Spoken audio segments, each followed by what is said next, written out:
You're listening to the Being Stellar podcast, the podcast for modern leaders and entrepreneurs who are tired of hustle culture and ready to invite more ease and more prosperity into their lives.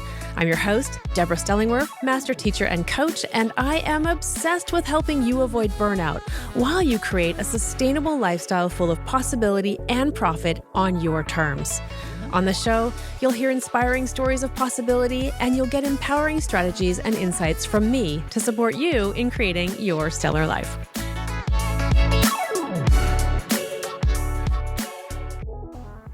Well, hello there, stellar friends, and welcome back to the Being Stellar podcast. As you know, I am always on the lookout for people who are being stellar in the world, and as a result, I am always finding them. Today's guest, I actually picked up on an airplane on my way home from Mexico earlier this year. I was eavesdropping on the conversation he was having with his seatmate across the aisle from me and realized very quickly that this is someone I wanted to meet. So first chance I had to meet him, I made sure that I did. And after a very short conversation and walking through the airport together to get our luggage in Vancouver, I realized he's somebody I wanted you to meet as well. Today's guest is Reay.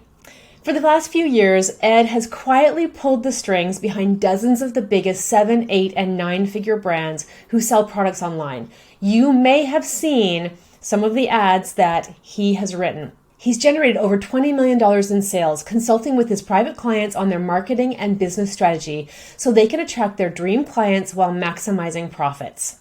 He also trains copywriters on how to hit 6 figures while living a lifestyle they actually enjoy, just like he does. Ed is an absolute marketing and copywriting genius, so I'm pleased to have him on my show today. Ed, welcome to the show. Tell us who you are and what you're doing in the world, because I'm so fascinated by how at such a young age you realized that this was your zone of genius and you decided, I'm going to stay in this lane. Man, so much to unpack there. Whenever people ask me like what do I do, who am I always feel it's like a very hard to answer question because I feel like a bit of a Swiss Army knife because it depends who you are. I provide different things. Essentially, I have been a direct response copywriter for the last 7-8 years, generated like at least $12.8 million in sales directly with my words and tens of millions of dollars more through the clients I've consulted with. I work with dozens of 7, 8, and 9-figure brands in the online marketing space, and I've kind of like pulled the puppet strings behind a lot of them that help them really grow and scale fast and market aggressively on especially social media. It's going to be my wheelhouse. So I hope that's like a good start. Well, it is a great start. And tell us about your education. Like, how did you know this was something that you wanted to do, something like magical? Because you're a great writer, you're a great communicator, you have obviously had a huge impact with your words, which as a former English teacher and someone who loves words, I was super excited to hear that. I was like, I want to know that guy. And I think you said to me on the plane, you probably would have been my favorite student, and probably true. Oh, yeah. And because we can geek out over communication and words together. And you knew very young, and I tell the story of how you started in this business of copywriting and being a copywriter for other people, for these massive brands. So, like any good story, if you're a guy, it always starts with a girl. So when I was, I must have been like 11 years old, I was obsessed with this girl named Megan. I think I was in sixth grade. And I really wanted her to like me. So I went to Google and I searched up how to get girls to like me. And what I found was the world of direct response copywriting. And so there were sales presentations and emails and lead magnets created by these dating coaches. And what I didn't know at the time was the dating niche had all the best copywriters in the whole world. Like that was the hottest market to be in. So I would run to the local gas station, use my little debit card or cash that I would just get from my parents as allowance, and I would buy prepaid credit cards so I could buy these dating programs on how to get girls to like me at 11 years old.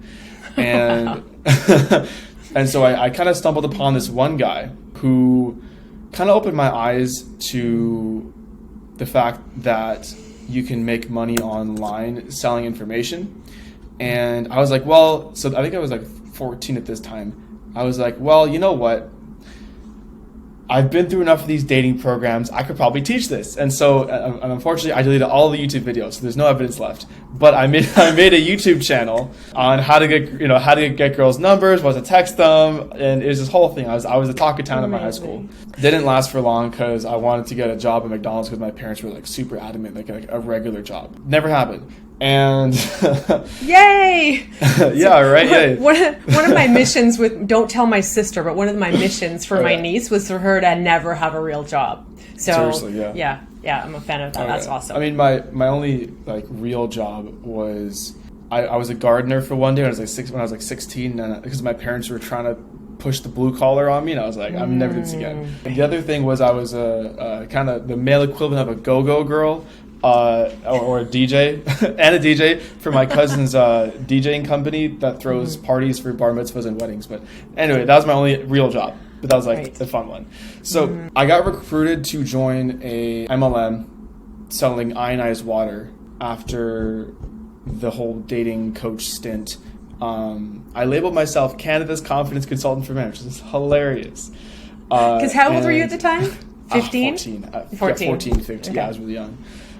And basically this guy was like, yeah, you shouldn't start your own business. You should sell this fucking product. I was like, okay, fine. So I sold this ionized water for 8 months. I lost like $5,000. All my bar mitzvah money was gone. I made no money back, but I learned how to write and run my own Facebook ads. And then at that point in time, I met my previous mentor in Vancouver. And he looked at me and he was like, why are you writing your own advertisements when you could be writing it for clients and getting paid instead of trying to figure it out? And I was like, that's fucking genius. So I ended up working for him for 2.5 years, 80 to 100 hours a week. By the way, this was on top of, I was 17 years old when I started working with him officially. On top of graduating school with like 89, 90% average, being part of the jazz band, the second best high school choir in Canada, and breakdancing, tap dancing, hip hop, every overachiever thing you can imagine. So on top of that, going to these weekly or monthly meetings at his like penthouse in Vancouver, very different reality. So working with him for 2.5 years, I learned the skill and art of direct response marketing, how to sell pretty much anything online. And because of that, I was able to, my career catapulted. Even though I ate shit for 2.5 years and worked for free for 6 months of it, I was able to get basically 10 years of knowledge into 2.5. Wow. There's so much here that I want to unpack. The first one is the real job. And at least in the MLM, because I think there's a lot of people, my listeners, will have experienced this because most of them are entrepreneurs. This idea of getting a real job and this pressure that we feel to go to university, to get the real job because it's something that other people understand. And it makes sense to your parents to go work at McDonald's. It's going to teach you the work ethic. I mean, nothing wrong with working at McDonald's. There's lots of people who have done that and gotten great work ethic and then gone on to do amazing things in the world. And it clearly wasn't your thing. It wasn't your zone of genius. So I just want to acknowledge you for pushing back on that. And it takes some courage or just a real audacity to say, no, I'm not doing that. I want to do this other thing. And clearly you've got an entrepreneurial spirit. So the real job thing, and then the multi-level marketing. Most of our listeners know what that is. And it's interesting that there's all these promises. And as you know, you were seduced by it because, wow, it certainly does seem safer to sell somebody else's business than to go into business for yourself. So say a little bit more about that process of the seduction of this MLM and how you then decided it wasn't for you. So I had started selling, trying to sell these online dating courses that I didn't even get to make it yet. And then I got, Outbound is reached out to by a guy who I know who was part of this group that I was part of, like this men's dating coach group. And he was basically saying, hey, everyone in this group is doing this thing, and even the guy who runs the group approves of it, so you should do it, man. It's so awesome. Mm-hmm. And, you know, being a young, impressionable kid, I was like, yeah, well, you know, if the mentor, the guru suggested, I'll do it, of course. Was it a get-rich-quick kind of offer? Oh, totally. Yeah. So, yeah, it was totally get rich quick, yeah. So he dissuaded me, out of doing my own business.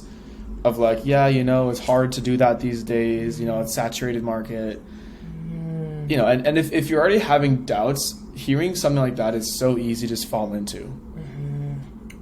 Yes, and it's so common. I've had it so many times. I can't tell you how many times my inbox gets hit with, "Hey, do you want to sell skincare? Do you want to sell this vitamin supplement? Do you want to do that?" You know, and they're offering me these things. And yes, because I think those people, that's their marketing smarts, I guess, is they know that people who are in entrepreneurship are vulnerable to our own self-doubts. And then we're going, oh, sure, that seems easier. Yeah. 100%. Yeah. We are absolutely vulnerable to our volatility.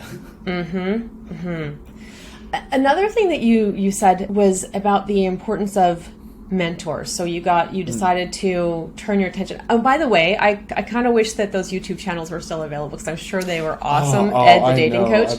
I wouldn't even be able to look at it like without just crying. Oh yeah. Well, some of the things we do, and that's the beauty of I think the lesson with that is that when we're willing to experiment, there's stuff that disappears. I have the Real Estate Classroom YouTube series that has also been taken down and is not a part of reality anymore because it was a thing I was trying to discover who I wanted to be in the world and realizing that being a realtor, while it's an important job, was not the right job for me, and I was looking for ways to express myself and teach, right? And so I did the same route.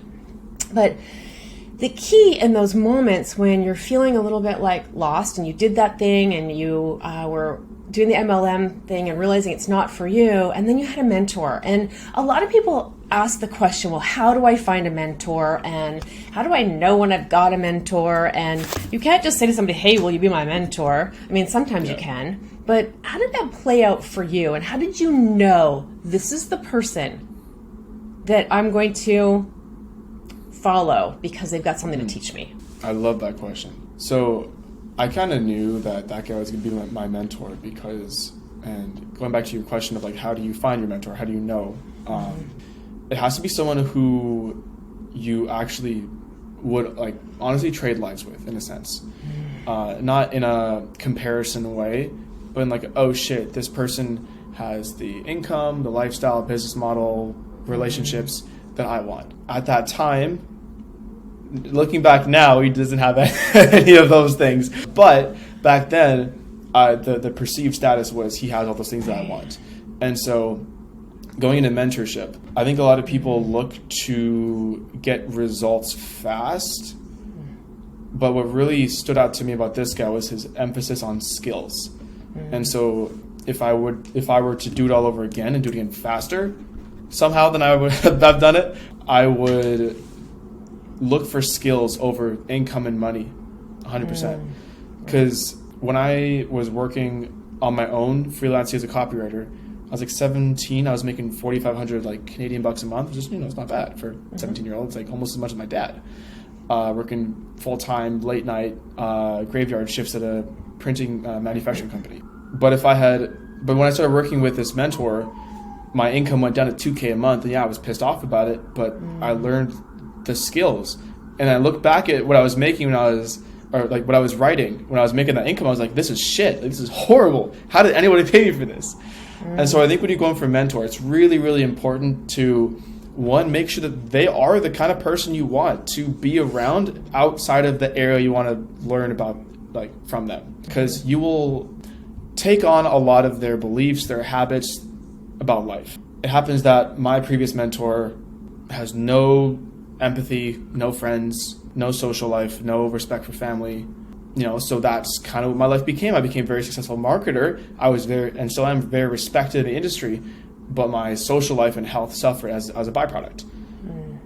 So when you're choosing a mentor, it has to be someone that holistically is someone you'd want to become. That's the first thing. Second thing, look for skills, not just income, not just success in whatever domain you're looking at. And the third, they have to be someone you actually would hang out with outside of business, outside of career or health or whatever you're going to someone for mentorship.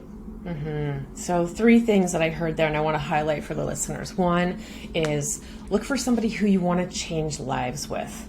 Okay, mic drop on that one. And do they have the lifestyle? Do they have the wealth? What it is that you're looking to create in your life?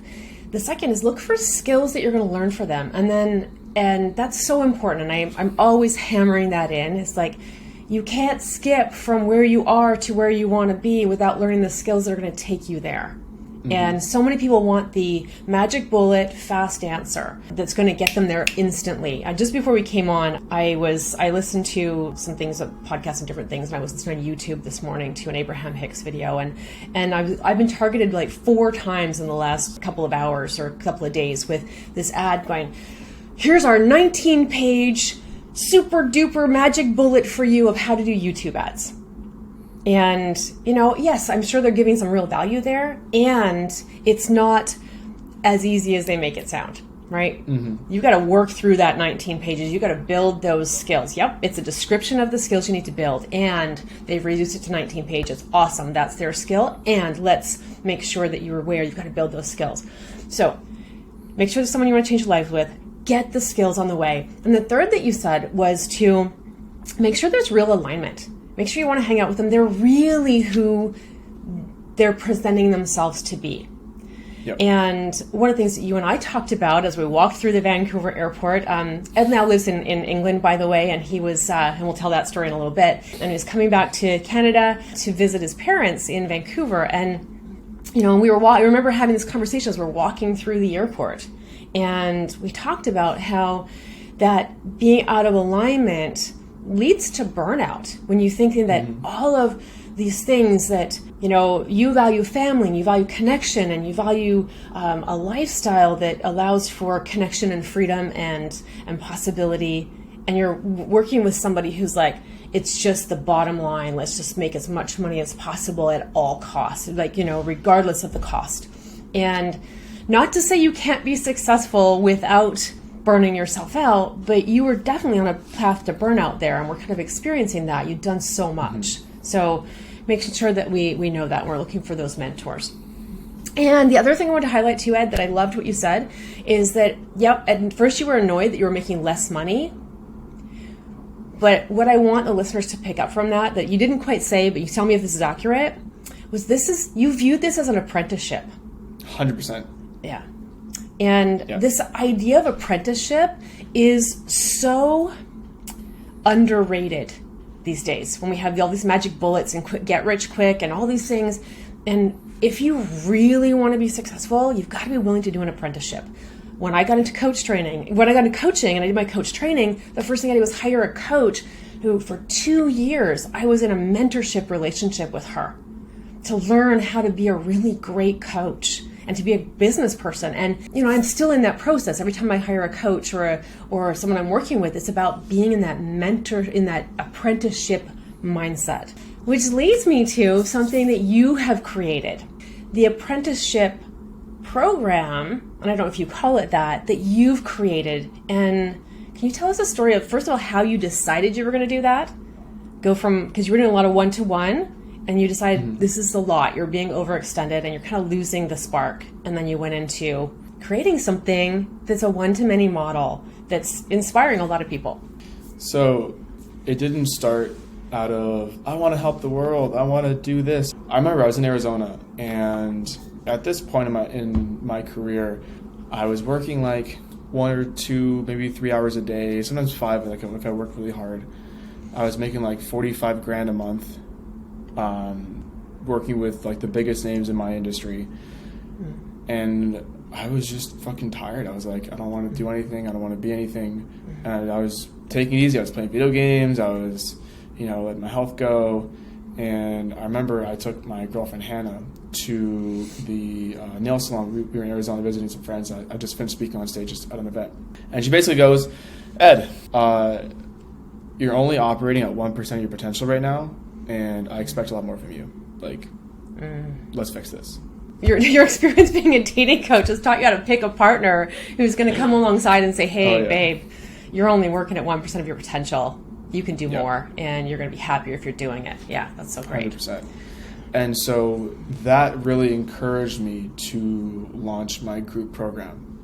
I was really insecure about it. I was like, oh, no, who am I to teach this? Even though I have more industry track record than like pretty much anybody else who's coaching on this stuff. I was helping copywriters and get high-paying clients. That was it. I mean, I was really nervous at first. I wasn't sure if anybody would want to buy it from me.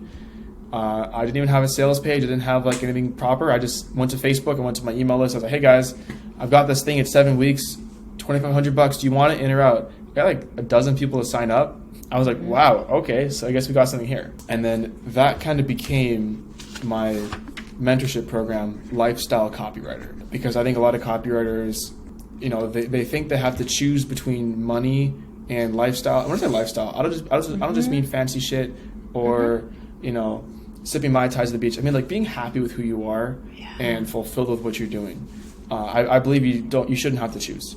That's why we're here having this conversation. You don't have to choose between both. You know, I think it's important to note for the listeners again that you were doing well. You were making a lot of money and speaking on stages, making an impact, and it wasn't inspiring you anymore. It was too easy. And sometimes and even though you've got all these skills and you're like, people think, well, he's got all this money. Why should he be afraid of making an offer? And, you know, and you too were nervous. Like, what if I offer this and nobody wants it, right? Yeah. Our egos are always on the line, no matter how much money we're making or how much success we're experiencing in the world. When we go to that place, we're like, okay, I'm going to expand a little bit further. I'm going to step just another foot outside my comfort zone. There's going to be anxiety and fear. So just a note, because some people think that once you make it to a certain level of success, you won't feel those feelings anymore. And we are always coming up against ourselves. You never, if there's one thing I've learned, it's you never make it. There's no such thing. There's always going to be another mountain to climb. There's always going to be another hill to go over. And if you stop going over hills, in my opinion, then you kind of start dying. Like you start being uninspired. Unless it's like a season of your life where you just decide to go like monk mode. Unless you're a monk, I would say that's the only exception. For the rest of us normal people, there's always going to be another hill. And side tangent, we always put it's like we sign this like agreement or contract to be unhappy with ourselves until we reach the goal, and then we realize that the goal wasn't even that good in the first place, and then we go, oh, then the next goal will make me happy, and then the next goal will make me happy, but it never does. So just and this has been a big learning for me recently, is enjoying the process. And I know that sounds super fucking cliche, because it is, but it's a cliche for a reason. So enjoying the process has been tremendous for me lately. I switched my thinking and so talking about burnout, what really changed for me, the number one thing was changing my internal dialogue to myself from what do I want to do? If you truly answer that question, what do I want to do? If you truly answer that question, I want to sit on the couch naked, eat fucking Cheetos, and play video games or watch Netflix. That is what we all, I believe, want to do. To an extent, everyone will have their own version of that, but basically slacking off. That's my belief. So I was because I was in the position in my life, income wise and time wise, I had the luxury to say, what do I want to do? Nothing. Okay, so I did nothing. But I went, and this is a series of conversations, 3 years trying to figure this shit out, and I'm just starting to come out of it. I looked at myself and I was like, okay, well, what are my values? Growth, connection, and integrity. I mean, fun is in there too. You know, fun is in there, and like one other thing, but like growth is my number one value. I've always valued it the most. But all of a sudden, when I made it, I stopped trying to grow. I stopped asking myself, how can I grow more? And so these days, the question I ask myself is, how can I grow more? So if I have to fucking do, so right now, I'm closing up my business in Canada.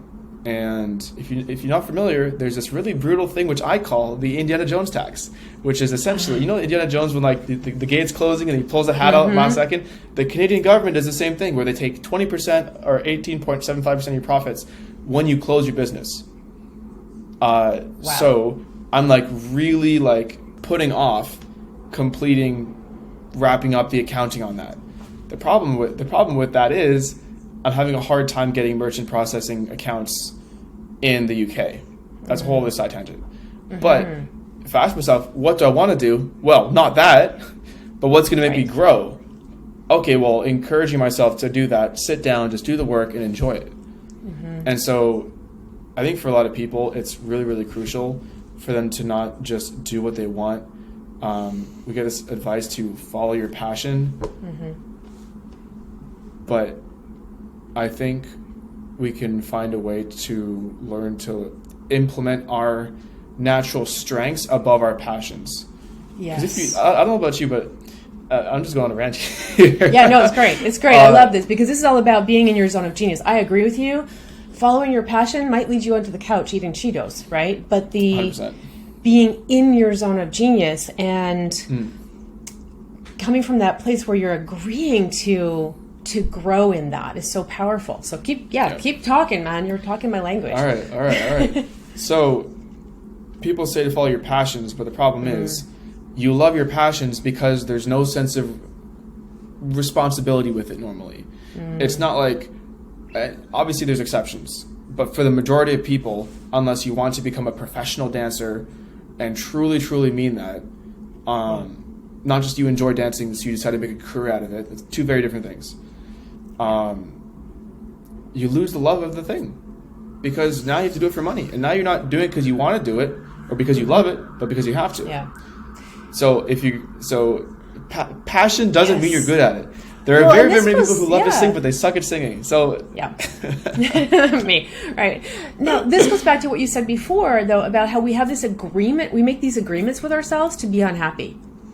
And to be unhappy till we get it. So we've seen that. I've seen that with people who are professional dancers and professional, hockey players, and they get to that place and they're like, oh, this isn't what I thought it was going to be. It's not fun anymore because we have this thing. It's like, I'm going to be happy when. We're pushing our happiness out into the future constantly.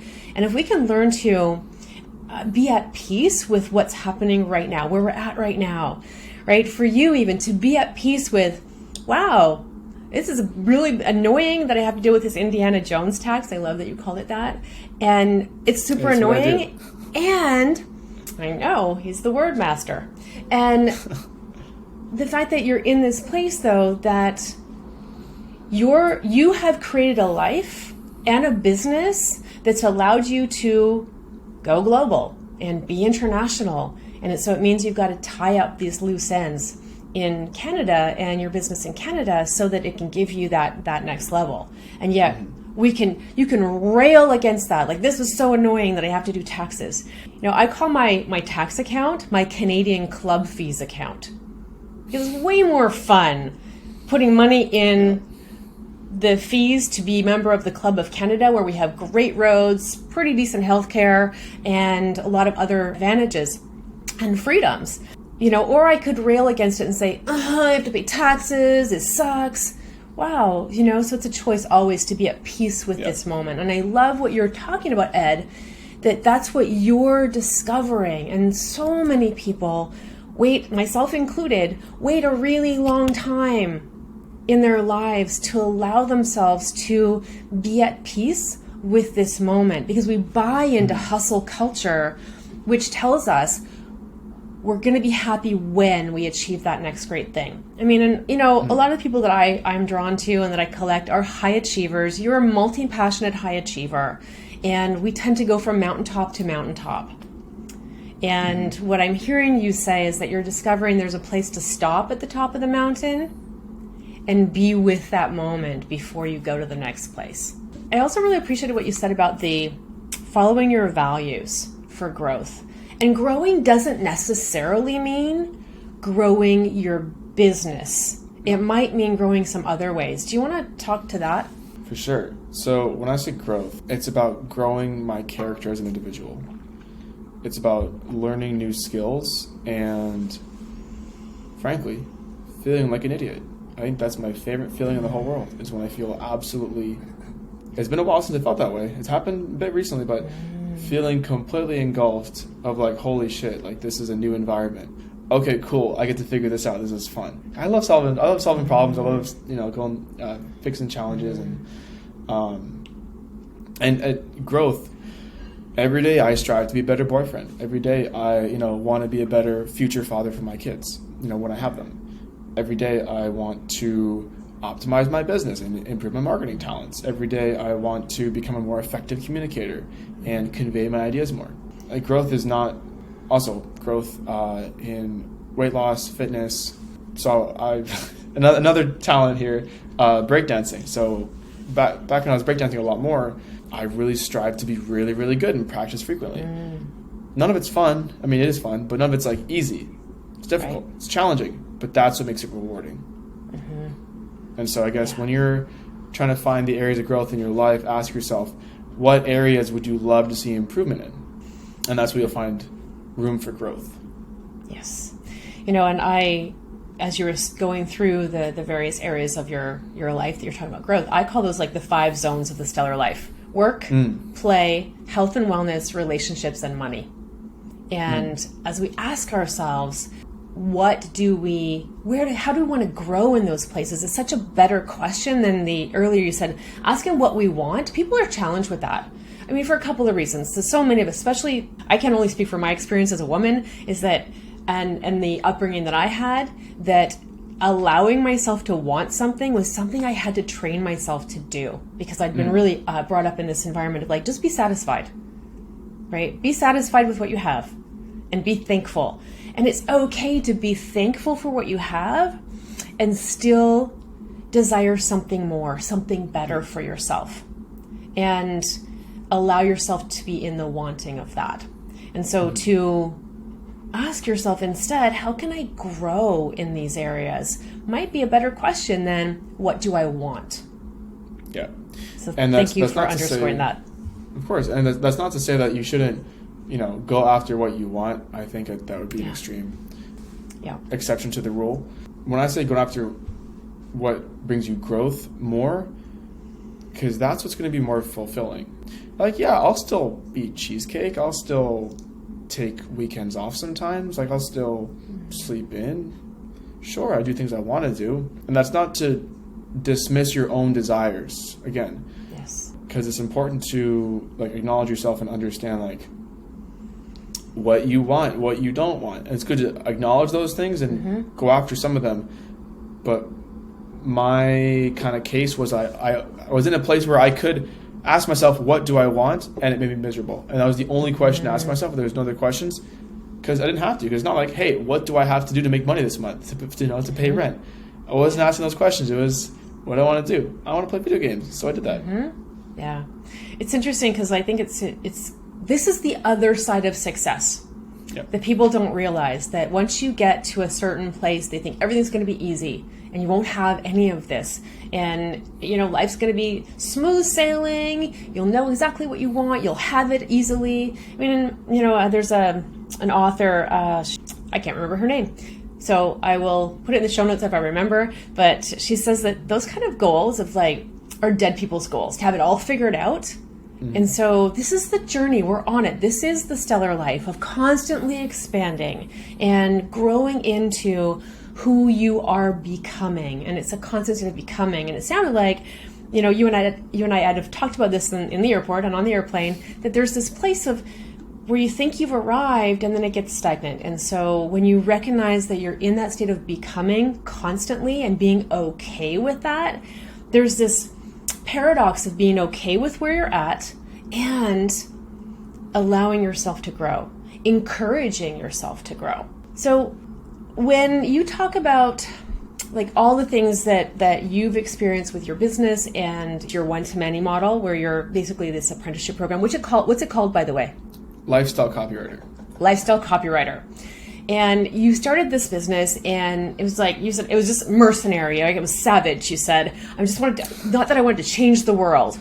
And that's okay. I want my listeners to hear that that's okay, because a lot of, especially the women who listen, they feel like if they're high nurturers, they really want to like change the world. It's not okay. Just like, how can I get what I need? And understanding that even if you answer that question, not how do I change the world, but how do I get what I need, and you're in your zone of genius, you will have an impact. It's like physics, right? If you're expanding from your zone of genius, doing what you need to do and expressing yourself in the world, you will have an impact. And that's one of the things that you're doing by creating this lifestyle copyright. There's other people, because especially creatives, right? We know, I'm air quoting for those of you who are listening. It's like creatives, like copywriters, can be the people who actually limit themselves from experiencing that full financial freedom. And so you really have had a huge impact, and it gives me goosebumps when I think about that, the impact that you've had, even though that wasn't your intention. So let's just emphasize that it's okay to start with what you need and what you want when it comes to your expression of yourself. Okay. So your zone of genius, Ed, how would you describe it? Because I'm always trying to help people discover theirs, and it's sometimes really helpful to hear someone else say, this is my genius. This is that thing I could do all day long and never get tired, and I know that I'm doing my work on this planet when I'm in that space. How would you describe your zone of genius? I love supporting people emotionally and giving them guidance and advice to especially help them, give them permission to do what they want to do, and give them a lot of clarity. I think clarity is really like someone can come to me and they can be like, Ed, I'm not really sure what to do about this. And I can, unlike a consultant, I like to coach, which is I ask you the questions to help you discover the answer from within yourself. I know what the answer is, but I'll let you come to your own conclusion. So I love helping people gain a lot of clarity in their lives. Like I just got off an enrollment call with someone. This is our second time now. She applied to join Lifestyle Copywriter, and by the end of the call, we got so deep. She was in tears about her situation, and I gave her a lot of clarity around her situation, where she is right now, and where she has to go. She didn't enroll. This is the second conversation we've had, and about 15 minutes in, she was like, hey, like I just realized like I'm probably wasting your time. We can end the call now. And I was like, this isn't about me. If you need that time on the call, I'll help you get some clarity. And she's more motivated than ever to change her life. Now, whether or not she joins Lifestyle Copywriter, I don't really care. You know, I can help her more if she does, but at the very least, giving her that clarity and sense of direction, I think that is my zone of genius, is taking the mental clutter that someone else has and really streamlining it and helping them see it clear as day, putting it right in front of their face. I think that's my zone of genius for sure. That and supporting people, like I said. Yes. I mean, your very first business as it wasn't your first business, but your business as a relationship coach, a dating coach, that was you trying to express that, right? And so sometimes our failed endeavors, not failed, or just like we kind of go down the path and then we pull back and we find our way. It's us trying to find that place to express it. And it's really cool for me to hear that you are expressing it. And yes, I hear that. We had a conversation, on the plane, and Ed's like, what are you doing? And I'm like, I'm writing a book, and here's my title, but I don't have a subtitle yet. And we came up with the subtitle for my book, From Possibility to Profit, The Entrepreneur's Guide to Maximum Impact and Income in Your Business. It was super simple, but I was getting myself tied in knots around it. So Ed helped me with that, which was really fun. But here's the key that I want you to take away from what Ed just shared, is that it's about being in service with your gifts. Maybe she signs up, maybe she doesn't. Maybe she signs up 2 years from now. It would be better for her, we know that, to sign up sooner and get that help and get that support sooner and get her there. And some people just aren't ready for it. But the key is, listeners, if you're in that service-based profession, whatever that is, which most of my listeners are in service-based professions, it's about showing up and serving from your gifts, and the rest will follow. Zig Ziglar said, you help enough people get what they need, you will get what you need. And you are an example of that in the world, that you have everything you need. So you can be out there and that's partly because you came from that place of service. I believe it's not partly, I believe it's because you've always come from that place of service. And that's the results you're experiencing. Okay, final question before we get to the rapid fire questions that are just for fun. Let's talk quickly about burnout. And just let's draw a line under that one, because, here you are, because you're 22 or 23 right now? 22. 22. Yeah.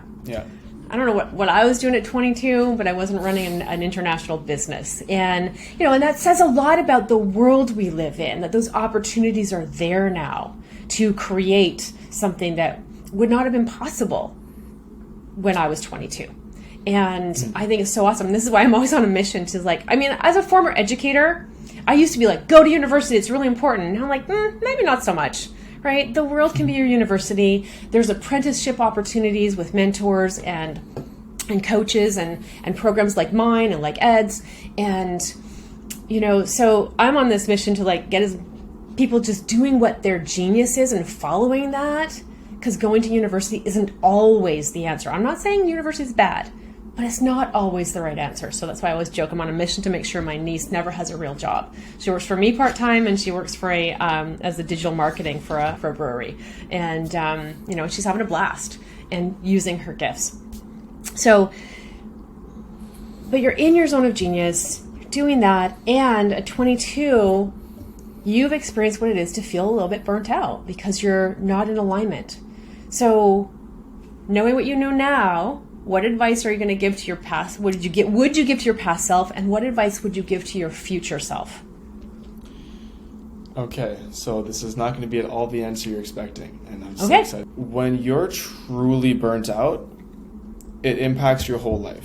It's not just when I think about work, I don't want to do it. It's like your whole life, you don't want to get out of bed at all. So maybe I was a bit burnt out for maybe 3 to 6 months. But past that, the rest was mental game. So that's the crazy part. It was the story I was telling myself. So what I realized is growing up, me and my mom have a great relationship now. But it wasn't, and this is very, very recent, we've kind of repaired things.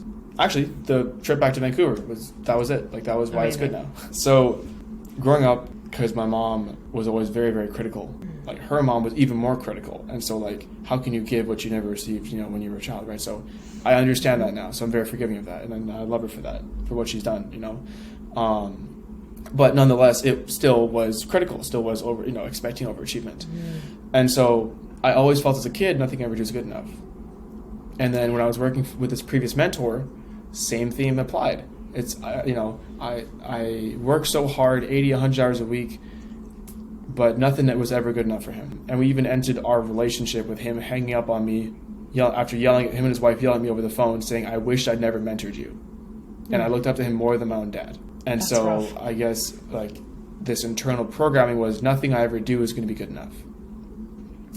And so it wasn't even burnout that hit me. It was my body just shutting down because I just felt to my core that nothing I ever do will ever be good enough, so why bother do anything? Yes. So after enough conversations with my mentor, who's fucking amazing, this new guy I've got here, I've been working for about a year. I signed up for a whole year in full with him. He's just the best thing ever. I realized that. And he asked me one question. He was like, so what do you have to do to feel like you're enough? And I was like, nothing. There's nothing I can do. And then when he asked me that, it kind of hit me. I was like, if there's nothing I can do to feel good enough, it's not like I can say, I'll donate $1,000 to charity and I'll feel good enough. So if there's literally nothing I can do to feel good enough, then there's nothing I cannot do to feel good enough right now. So I can just choose to feel good because there's no actual criteria. It's all subjective by me. So I can choose to feel good enough, but it has to come from me, not someone else's validation. And that was kind of what kickstarted a lot of, and it's honestly a lot of this was just coming out the past week that I've been able to share this, because like this has been just revolutionary. And I've been working like 5-6 hour days. I'm running Facebook ads now. I'm taking like 5-6 calls a day, maybe enrollment calls, coaching with clients, working with $30 million a year businesses, as well as coaching my students. Like I'm out of burnout. Like, I'm like, and that like it was crazy. Yeah. So the key here, and it's all about perspective. Because you and I have a similar journey, and and usually when you see high performers, it's because they're often driven by that need to prove themselves and prove that they're enough. And I was actually just writing in a chapter of my book last night, just the same thing about that. It's like always like looking for enoughness outside. Like if I just do this, take this action, build this business, do this certification, get this result, then I'm going to be good enough. And it's absolutely right. It's the best answer, Ed, because if we're driven to look for being enough, that can burn us out too. We can have this kind of internal, it's like there's the external, like doing too much physically, but it's always driven by trying to seek enoughness. And you're right, you're the only one who can give you that. And let's be clear, this is going to be an ongoing journey, right? The program that you and I have, Ed, is that, and that sounds like our spiritual curriculum, is to always be saying, I'm enough, and working through that out. And then coming through that place of really getting to know yourself so that you can love yourself, honor yourself, accept yourself, and know that you are already enough. You are already stellar, I like to say. You don't have to do or be anything else than what you already are. So it is that mental game. And that helps you to then take the actions you need. You're already enough, and from that place, being at peace with where you're at and being at peace with your enoughness is where you can take the most inspired and powerful action from. Okay. Ed, thank you so much for spending your time with me today. Your time and energy is I value you so much, and I so appreciate that you shared this with us. And in a moment, I'm going to ask you to share with the guests like how they can get in touch with you, how they can work with you, the copywriters, how they can get copywriters that you have coached to work with them if they need that support. But first, so stay tuned for that, people. Rapid fire questions. Star Trek or Star Wars? Star Wars. Okay, we'll still be friends. Favorite place to visit?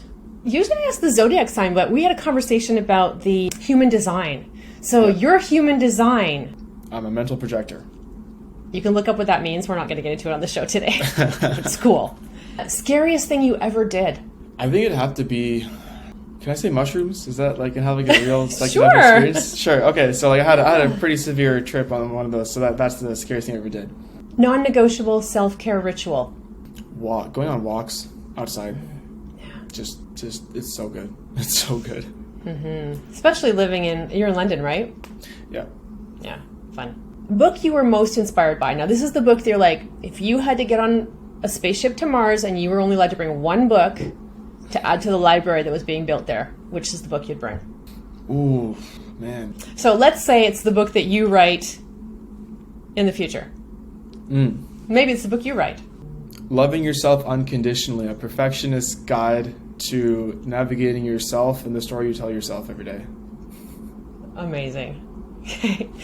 If you were a city, who would you be? Probably Vancouver, honestly.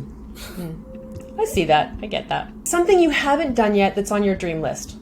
Contrary to our monetary thing, I want to marry my girlfriend. Does she know? Yeah. Okay. Oh yeah. No, she never lets me forget. Awesome. Okay. Now, I recently rebranded the show to the Being Stellar Show, and it used to be called the Stellar Life Project, but I still love this question. If your life or business were a project, what would you call it? I called mine the Stellar Life Project. What would you call yours? Going easy on yourself. Nice. Project Ed, going easy on yourself. Great. There we go. Okay, final question. All right. Success leaves clues. What's the one clue or tip that you will leave for others who are coming behind you? Okay, you're ahead on the path. Yeah. You're leaving a clue for somebody, a success clue. What would that be? Get the right people in your life. Everything else will fall into place. Mentors and friends and family. Yeah.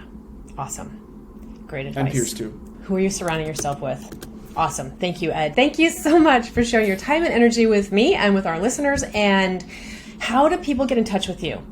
So you can go to my website at edreay.com, edreay.com, and you'll probably be prompted to put in your email or something there. Because he's really good at that sort of marketing. Or you can hit me up on Facebook. It's Ed Reay, Edreay. I mean, I post there almost every single day, and you can reach out to me. Just shoot me a text. I mean, as a friend, shoot me a message, and if you're looking for copywriters, also hit me up there because I got lots of them. Yeah. So if you are a copywriter and you're going to get some support in lifestyle copywriting program, reach out. Mm-hmm. If you are needing a copywriter, when I met Ed, I was like, awesome. I'm so glad to meet you because I'm gearing up as soon as this book is finished. I'm going to need some support with a copywriter for my marketing. He's like, I don't do one-on-one anymore, but I got a lot of people. So if you're in that place in your business where you're looking to bring a copywriter on board, Ed is the guy to talk to. He will pair you with somebody who's awesome. Because I know I find myself thinking, who do I pick? Where do I find somebody? I don't know. And so I'm really excited to have met you so that I can, when I'm ready in the new year for that, I've got somebody I can reach to. Again, surrounding myself with stellar people and collecting them to share with you as well. Again, thanks so much, Ed. My pleasure. Thank you.